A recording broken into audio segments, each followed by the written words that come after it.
ఉసిరికాయ డ్రింక్ అనేది ఇంట్లోనే ఎలా రెడీ చేసుకోవాలనేది చూపిస్తున్నానండి. ఈ డ్రింక్ అని తాగడం వల్ల హెయిర్ ఫాల్ లేకుండా ఉంటుంది. అంతేకాకుండా ఫేస్ అనేది గ్లో ఉంటుందండి.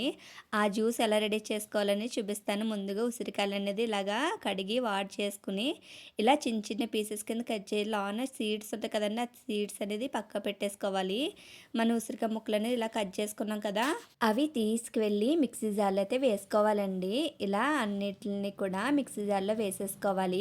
వేసుకున్నాక అందులోకి కర్రీ లీవ్స్ ఉంటాయి కదండీ! కరివేపాకు, ఆ కరివేపాకు అనేది వేసుకున్నాను. అల్లం ముక్క కూడా పొట్టు తీసేసి చిన్న చిన్న ముక్కలు కట్ చేసి వేసుకున్నాం కదా! దాంట్లోకి సరిపడగా వాటర్ అనేది యాడ్ చేసుకోవాలండి. యాడ్ చేసిన తర్వాత మిక్సీ పట్టుకుంటే ఇలా ఉంటది. ఇప్పుడు దాన్ని పొట్టు అనేది సెపరేట్ చేసేస్తున్నాను కాబట్టి నేను ముందు స్ట్రెయినర్‌లో అనేది స్ట్రెయిన్ చేసుకున్నాను.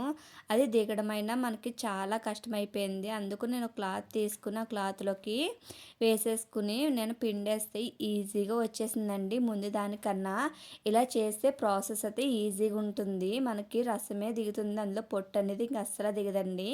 ఇలా వాటర్ అనేది రెడీ చేసుకున్నాం కదా! రెడీ చేసుకునే దాన్ని ఐస్ క్యూబ్స్‌ది ఉంటది కదండీ! ఫ్రిడ్జ్‌లో పెట్టుకునేది. ఆ వాటర్ తీసుకెళ్ళి అందులోకి వేసేసుకోవాలండి. ఇలా చూస్తున్నారు కదా! నేను ట్రే అంతా కూడా వాటర్‌తో అయితే నింపేస్తున్నాను. ట్రేలోకి వాటర్ అంతా వేసుకున్నాం కదా! వేసుకున్న తర్వాత దాన్ని ఫ్రిడ్జ్‌లో పెట్టుకోవాలి. ఒక 3, 4 అవర్స్ అనేది టైం పడుతుందండి క్యూబ్స్ కింద అవ్వడానికి. 3, 4 అవర్స్ తర్వాత ఫ్రిడ్జ్ అయితే ఓపెన్ చేసి చూద్దామండి. ఇప్పుడైతే ఐస్ క్యూబ్స్ అయితే రెడీ అయిపోయింది. క్యూబ్ అనేది తీసుకుని వాటర్‌లో వేసుకుని ఎలా తాగాలని చూపిస్తానండి. వాటర్ అనేది గోరువెచ్చగా ఉండాలి.